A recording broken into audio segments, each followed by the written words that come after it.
Il est 20h à Abidjan. Bonsoir à tous. Voici les titres de l'actualité de ce jeudi 3 mai. À la une ce soir, le Conseil des ministres. Parmi les décisions majeures, la création de 4 autres communes en Côte d'Ivoire et des mesures préventives pour faire face à la saison des pluies. L'actualité, c'est aussi la journée mondiale de la liberté de la presse. Une marche pour se faire entendre, une marche pour que la liberté de la presse soit respectée en Côte d'Ivoire et les journalistes protégés. Le point de la célébration en Côte d'Ivoire et au Ghana dans ce 20h. À suivre également dans ce 20h, la dette du PPU, programme présidentiel d'urgence. À ce jour, plus de 51 milliards de francs CFA sont payés, soit 57% du montant dû aux fournisseurs. Et puis eux, ils ont mis fin à leur exil. Ils sont rentrés au pays. Certains parmi eux ont repris leurs activités. Le retour des exilés, une nouvelle chance d'intégration, c'est votre dossier politique de ce 20h. Voilà pour les titres. Bienvenue à tous. Les localités de Ndoussi, Assini Mafia, Gbeleban et Atiegouakro érigées en communes. Décision du Conseil des ministres de ce jeudi. Conseil qui a pris plusieurs autres mesures pour le bien-être des Ivoiriens. La synthèse du Conseil des ministres avec Jérôme Kofi Aboulé. Les grandes saisons pluvieuses et les dégâts qui en découlent. En ce qui concerne l'année 2018, cette année donc, le gouvernement n'entend pas se laisser surprendre. Et conformément à l'adage qui dit « mieux vaut prévenir que guérir », un certain nombre de dispositions sont à prendre sans attendre. L'idée a fait l'objet d'une communication au cours du Conseil des ministres ce jeudi. Certaines mesures préventives sont déjà en cours d'exécution dans le district d'Abidjan.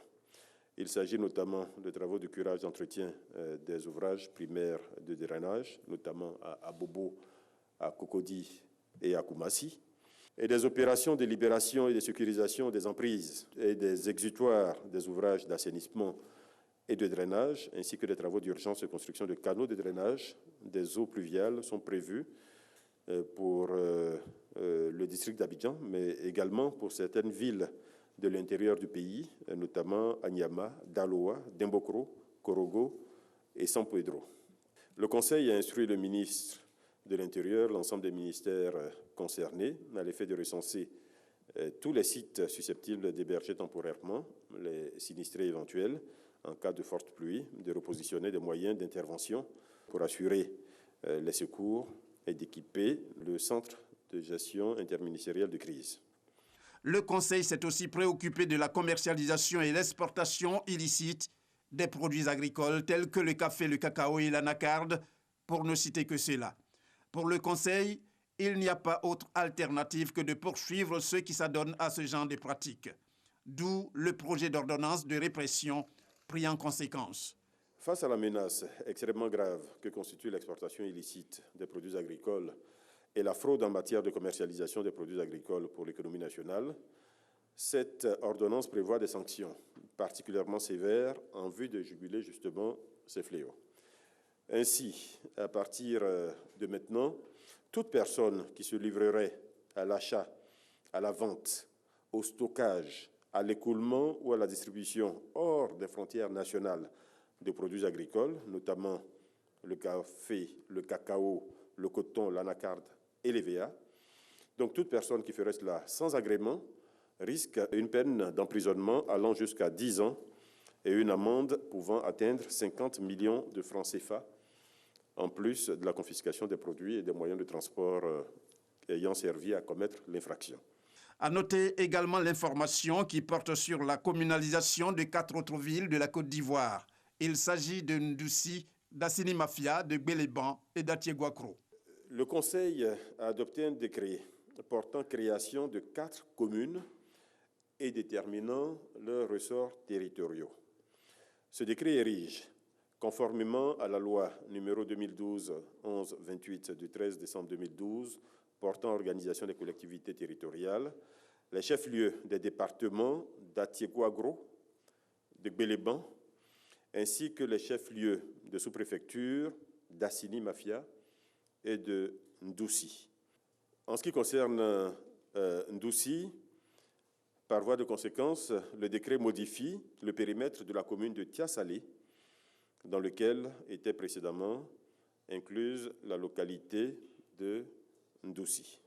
Ndoussi d'abord parce que c'était la seule sous-préfecture à ce jour dans notre pays qui se retrouvait dans le périmètre d'une autre commune, en l'occurrence ici dans le périmètre de la commune de Tia-Salé.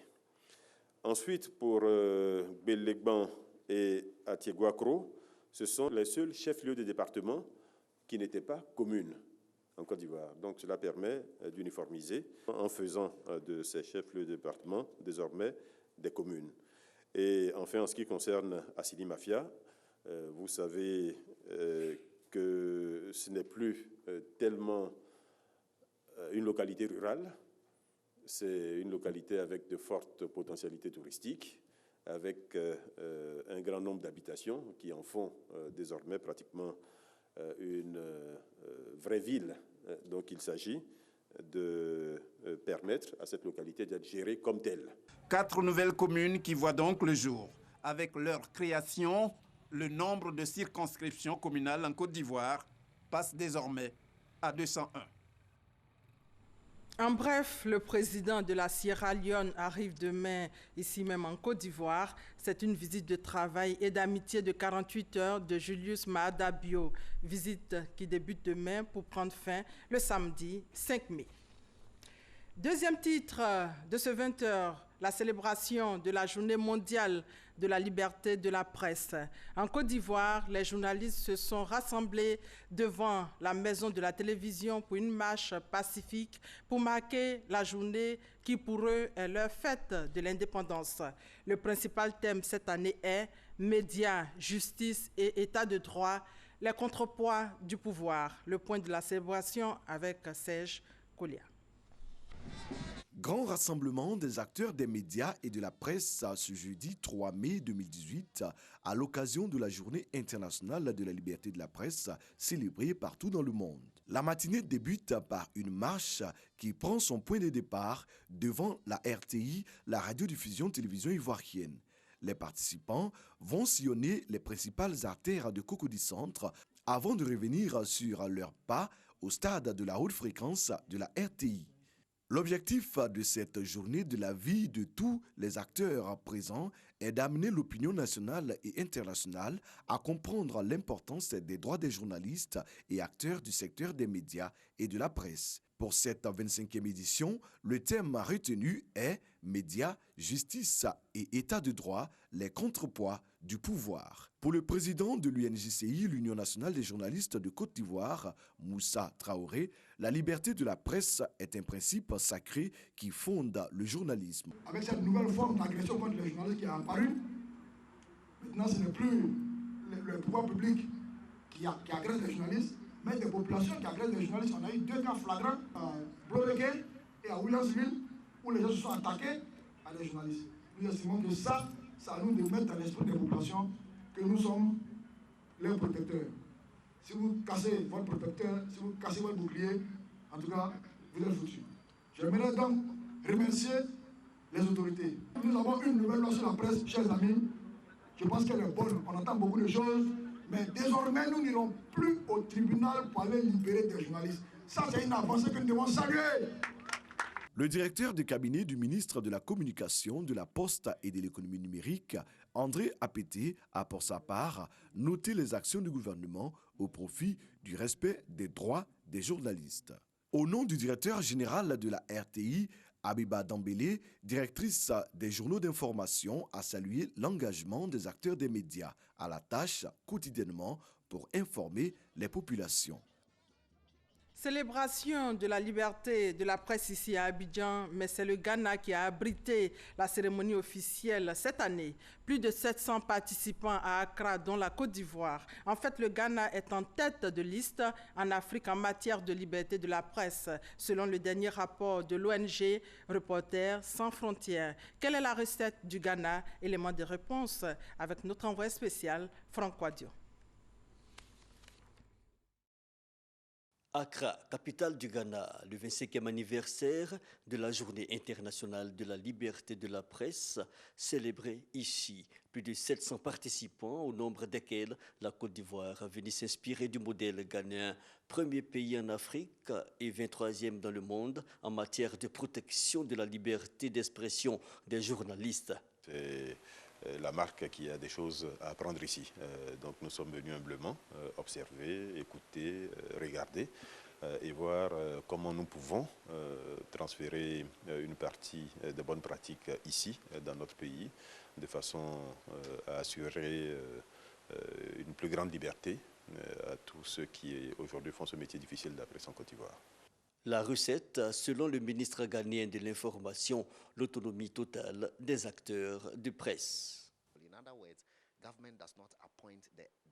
On a fait un effort pour protéger les médias contre l'action gouvernementale. Nous avons des médias gouvernementaux, la radio, la télé, la presse, mais nous avons une commission nationale qui s'occupe d'inculquer la notion de responsabilité à ces médias. Ce n'est pas le rôle du gouvernement. Le gouvernement n'a pas d'apport ou d'appui sur les responsables qui sont désignés par ces médias eux-mêmes. C'est une façon de protéger la presse et d'éviter toute interférence du gouvernement. Mais maintenir un tel environnement, un combat de tous les instants quand on a 350 stations radio et 16 pour la télévision, en plus 45 organes de presse officiellement reconnus. Il y a beaucoup de médias, des radios, des télévisions, des organes de presse, c'est difficile de les contrôler. On essaie de les aider à être professionnels, mais la plupart ne le sont pas. C'est difficile donc, dans ce cas, de contrôler, d'avoir une idée de ce qu'ils font. Mais c'est ce que nous voulons, ils ont une totale liberté. Plusieurs, peu professionnels, mais désireux de l'être, c'est le cas de ces jeunes activistes. Pour eux, la difficulté réside dans l'accès à l'information publique. Okay, now Ghana leading Africa in press freedom. The only hindrance Ghana has now. Nous les activistes, on a aussi droit à l'information, mais on n'a pas la possibilité. Il faut une politique pour nous permettre d'aller vérifier certaines informations auprès des ministères. Il y a cependant quelque chose qui est intéressant. Les jeunes critiquent librement l'action gouvernementale.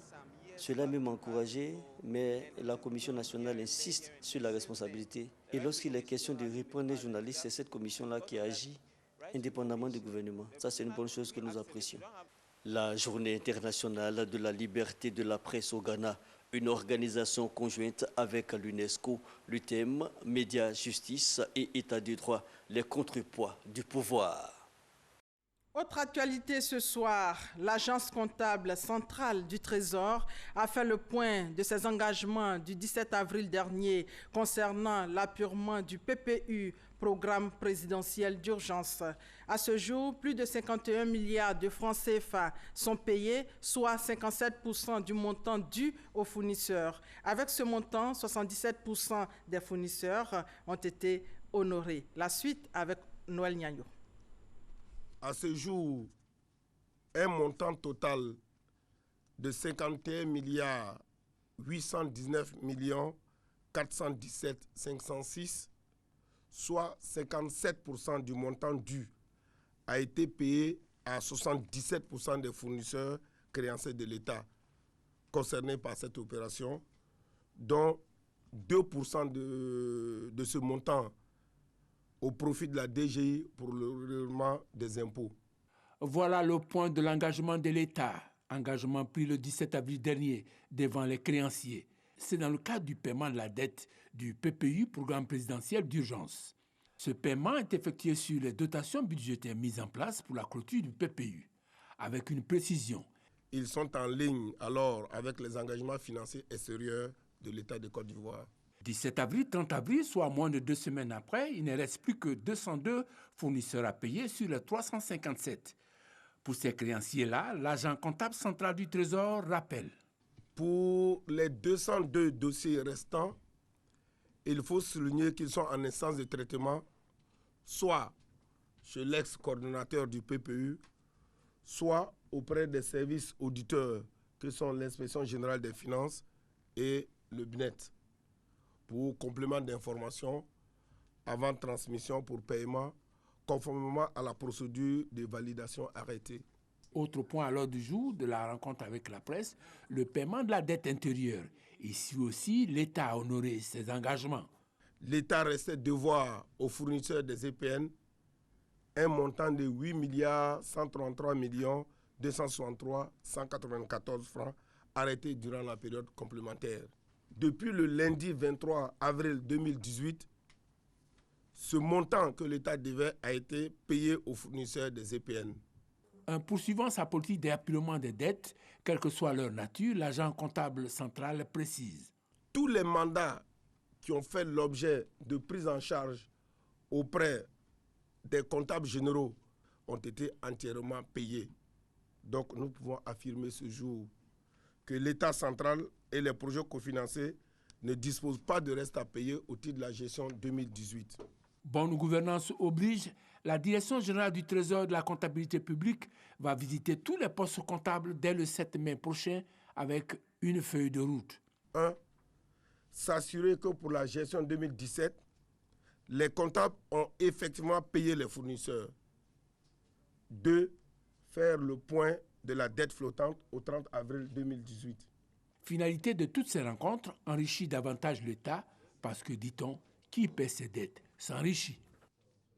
Et plusieurs grands chantiers de développement sont ouverts en Côte d'Ivoire dans un contexte de réduction de l'aide publique au développement. L'État veut compter sur ses propres ressources, les ressources intérieures donc. Un atelier est initié à Yamoussoukro par la Direction générale du Trésor public. Il s'agit de trouver des mécanismes pour recouvrer totalement les amendes judiciaires et forfaitaires. Le reportage de Francis Boifo dans notre édition de 23h.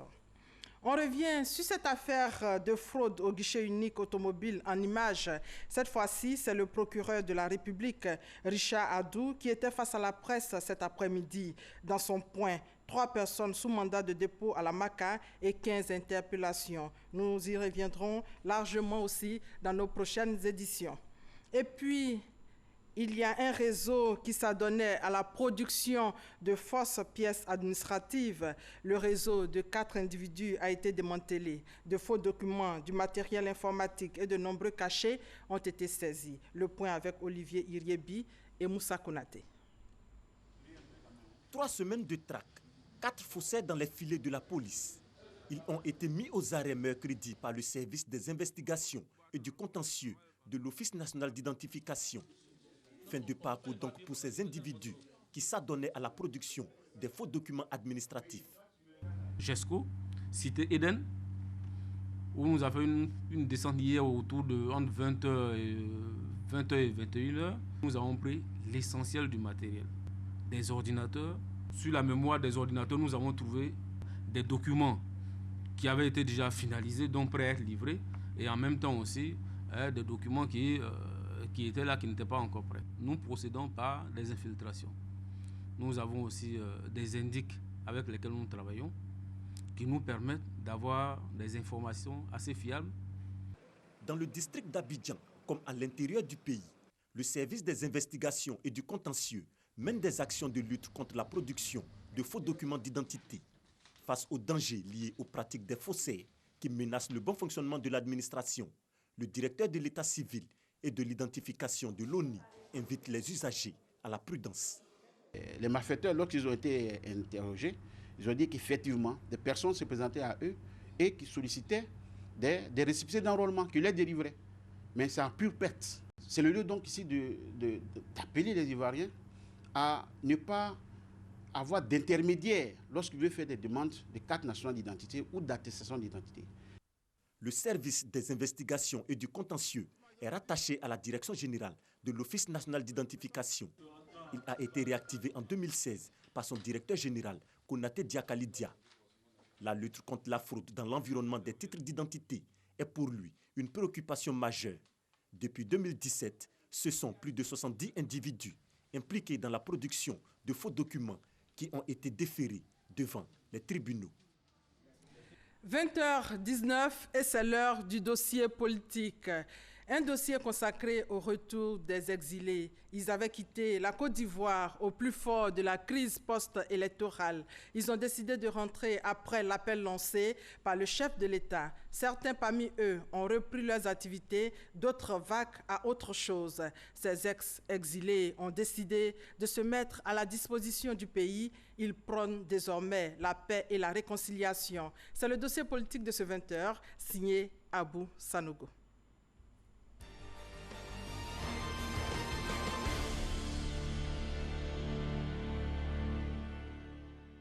Moi, je suis sorti le 22 avril.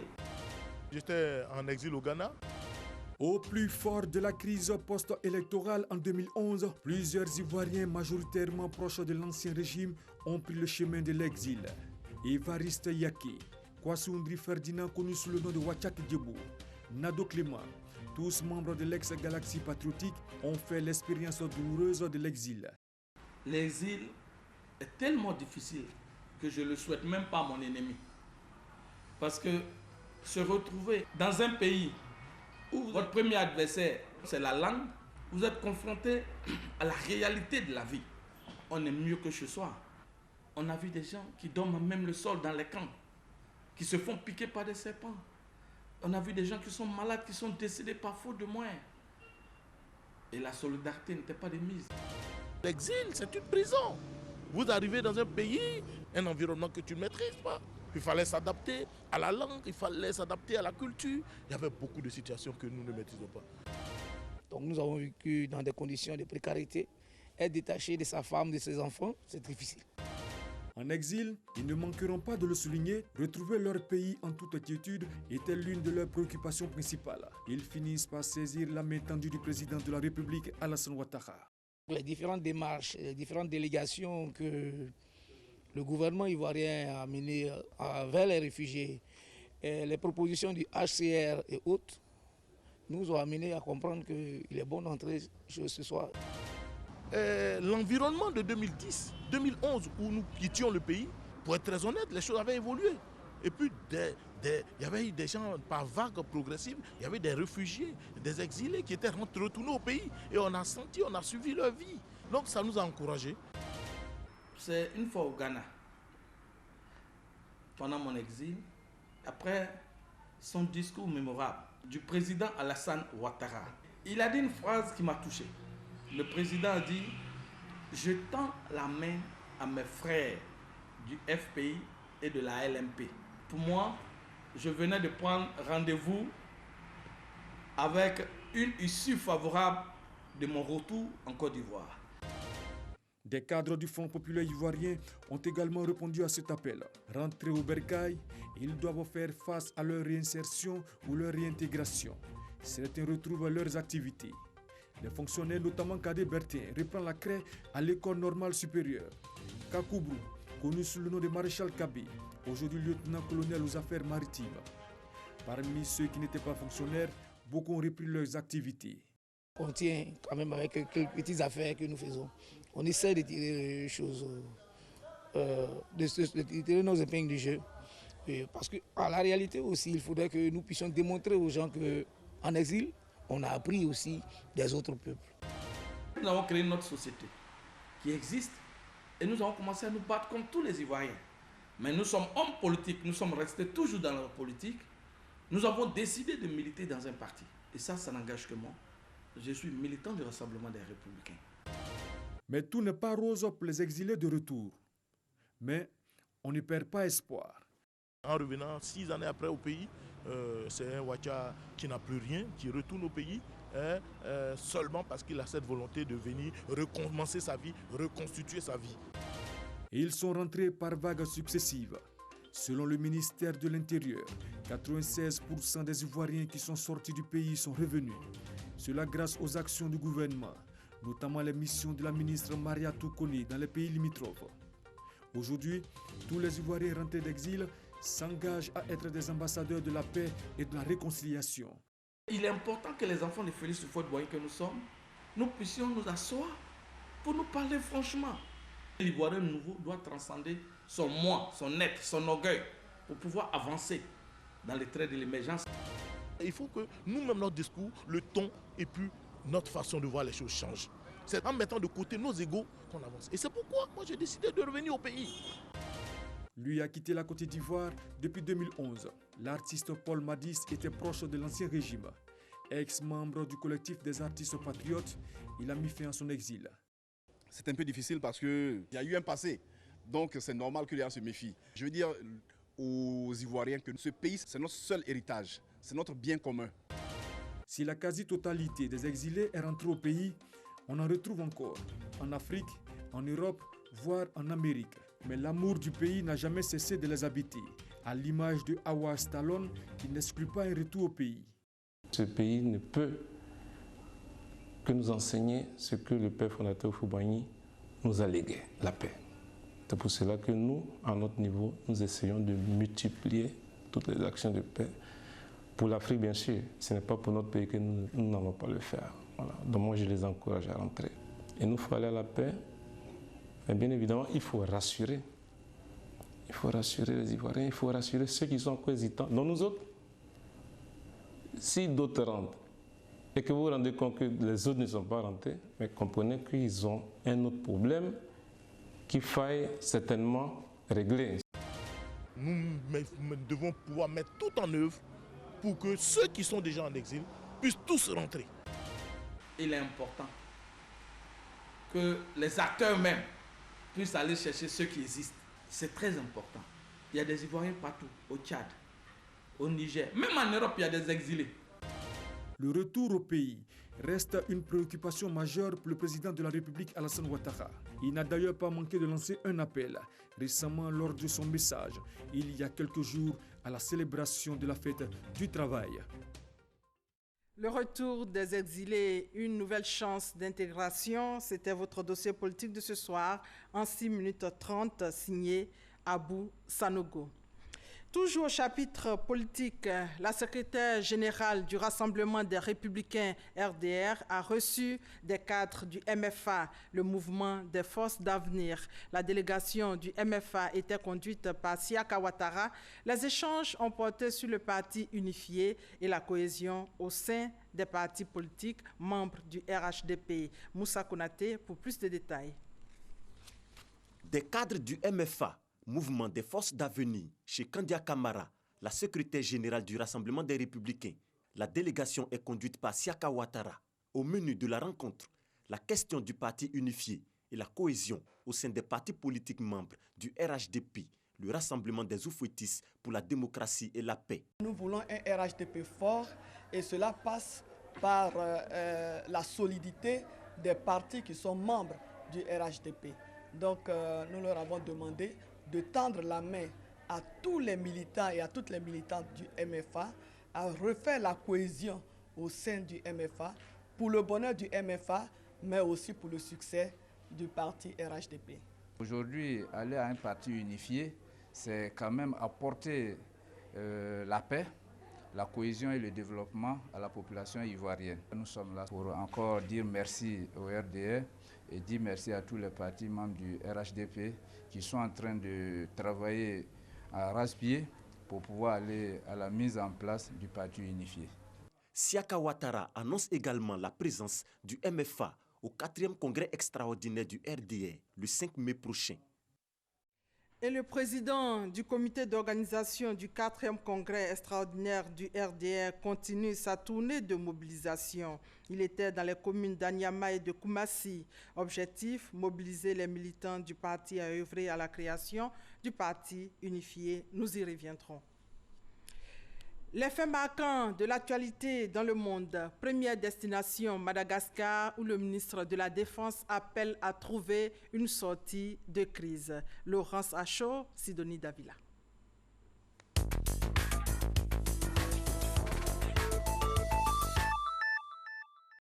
Madagascar. L'armée et la police malgache ont mis en demeure mercredi le gouvernement et l'opposition de trouver rapidement une issue à la crise politique qui agite le pays. Depuis près de 2 semaines, des centaines de partisans de l'opposition occupent chaque jour la place du 13 mai, au cœur de la capitale Antananarivo, pour dénoncer l'adoption de lois électorales, à leurs yeux partiales, et exiger la démission du chef de l'État. Gabon. Le Premier ministre gabonais Emmanuel Issoze Ngondé a été reconduit jeudi dernier dans ses fonctions 2 jours après avoir présenté la démission de son gouvernement à la suite d'une décision de la Cour constitutionnelle. Il lui revient désormais de former un nouveau gouvernement. Selon la Cour, le gouvernement n'avait pas rempli ses obligations d'organiser des élections législatives au plus tard, le 30 avril. Ces élections avaient été reportées à 2 reprises depuis décembre 2016, les conditions n'étant pas réunies, selon la présidence gabonaise. Burundi. La campagne officielle pour le référendum constitutionnel du 17 mai au Burundi qui devrait permettre au président Pierre Nkurunziza de rester au pouvoir jusqu'en 2034 a débuté mardi dernier et doit durer 14 jours selon un décret présidentiel. Les quelques partis d'opposition encore présents dans le pays ont appelé à voter non, disant craindre les représailles du pouvoir en cas de boycott du scrutin. Le projet de révision constitutionnelle qui permettra au président Nkurunziza, âgé de 54 ans et au pouvoir depuis 2005, de briguer à partir de 2020 2 mandats de 7 ans, a été critiqué par la communauté internationale, notamment l'Union africaine. Voilà, élément signé Laurent Sacho, Herman Guivet et Sidonie Davila Waka. Et c'est la fin de ce 20h. Merci de votre fidélité. Excellente soirée à tous.